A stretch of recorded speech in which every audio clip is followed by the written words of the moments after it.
Hi, my name is Craig. I'm IT Director for Portofino Island Resort. And my typical day is involved with probably 50% of emergencies, putting out fires, things that are broken, what we call break fix in this IT area. And or the other half is probably things that are planned, scheduled activities. So you hope that your day goes more as planned than user emergencies, but at times we have extra emergencies and other times we don't. So examples of things that we call break fix would be you're there at the office, you get a phone call and a user's computer won't turn on, or the key lock system stopped working and they can't encode keys, or there's some other problem with some type of software that's related to running the operation, or some type of hardware that you support that you need to run the operation, and that's an immediate fix. That's something that is broken and you need to go fix it so that that department or that person can finish the task, do the job that they need to do. We have everything from point of sale devices where you take credit cards to authorize sales in the resort, to key operations for the keys to get into the units, to computers for the people in reservations, phones for the people in reservations, to every gamut you can think of a job that requires any type of electronics. That's what we support, from phones to computers to individual point of sale devices.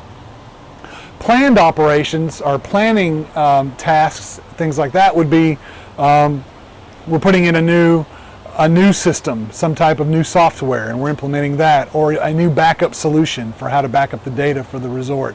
Or it's a planned process that you're going to do over time. You have a schedule and you just have to get it installed, implemented, and turned on, and everyone trained. So that's more of what a planned type device would be.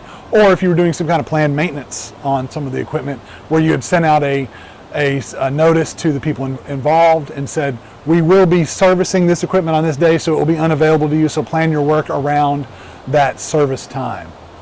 I would say the stress level is probably moderate to high. We are a 24/7, 365-day-a-year operation, so when you're in the resort and the hospitality industry, you have to be available all hours of the day and all hours of the night.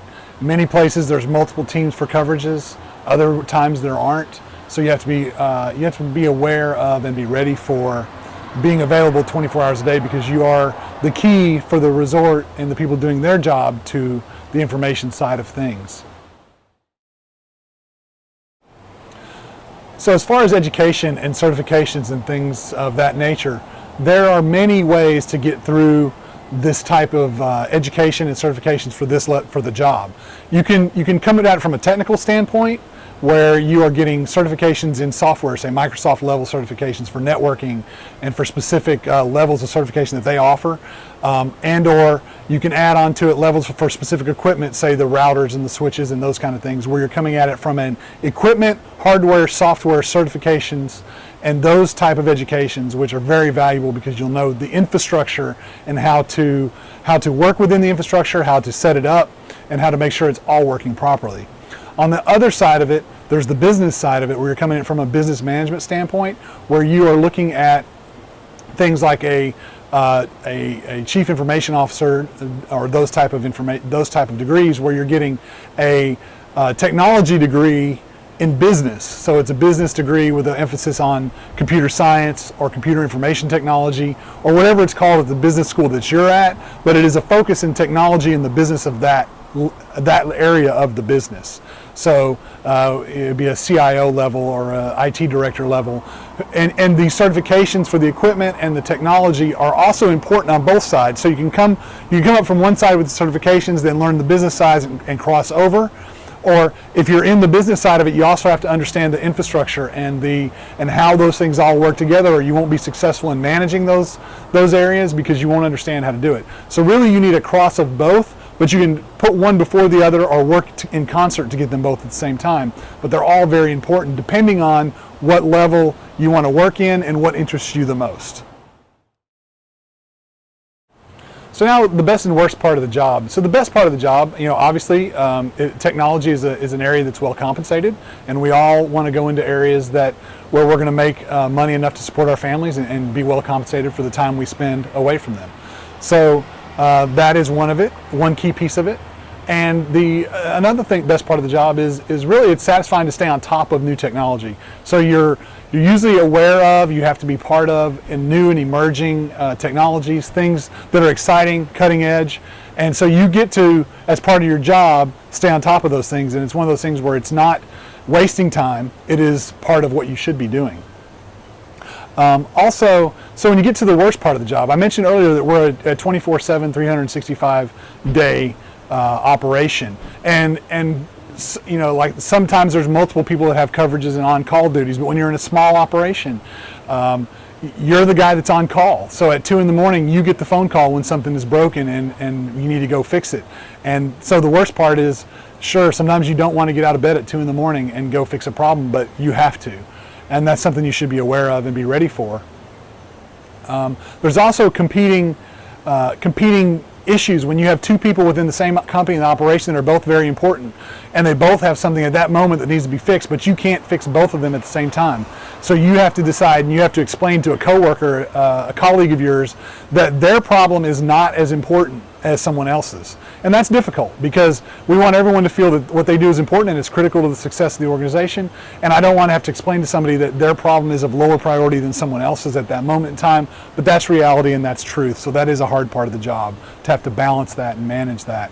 The other thing is we have to balance and manage our home life. I mentioned earlier, on call at night, things like that. So when you have a family commitment or you have a commitment with something outside of work that you've committed to do, and then you have a problem that they call you at 5 o'clock and you had to be somewhere at 6 o'clock. It's frustrating because you have to tell those people, I can't make it, or I'm going to be late, because obviously the job counts on you and you have responsibility and you have to get it done. So you have to cancel, and sometimes you have to break that hard news to people, and that's hard. And you have to be able to balance that with your home life and things like that. So best and worst parts are combined. There's a lot of benefits and there's also some detriments, and I just want you to be aware of those things as you make decisions as to, is this the type of career that you would like to go into? Early on, I would take as many certifications or classes as you can. Start today. Whether that's something technology-wise or whether that's just something that interests you. I would read books, I would read blogs, I would talk to people around you that do the type of work that you're interested in doing, and find something that you really get lit up about. When you start talking about it, your face lights up and you have a passion for that thing. If you study that, then you will be an expert in that field, and people will see that when they talk to you. I also would say take every opportunity you have. Whether you're coming up through the technical side and you have the certifications and you're working on the business side, when someone comes to you with a business problem, come to them with a business solution that involves the technology. Whether that is working on a budget, whether that is working on a project as a project leader.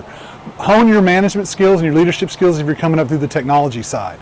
If you're coming up through the management side, every time there's an opportunity to work at the project level with the engineers, the guys that are putting the equipment together, the guys that are configuring it, work with them, learn from them, ask them questions. Because the more you know about that, the more valuable you're going to be on the projects that you're working on. So anything you can do at the beginning, as early as you can do it, to learn more, to find something you're passionate about, to volunteer. When opportunities come up, step up, say, I'll do it, and then complete it. Show up on time, be there ready to go, and get it done, and you will be successful in your area. One other thing you might do as you're in school or as you're furthering your education is to volunteer. Find opportunities with those people around you that need the services that you're learning, and volunteer and do it for them. So you'll show up, they'll say, hey, I have a problem with my phone system, and you help configure the phone system for them. Or they have computers that need to get set up for an education class they're doing. Or whatever it might be, where you help them with the problem they have, you've learned something, you're not getting paid, but you're getting education, and you're doing good for your community.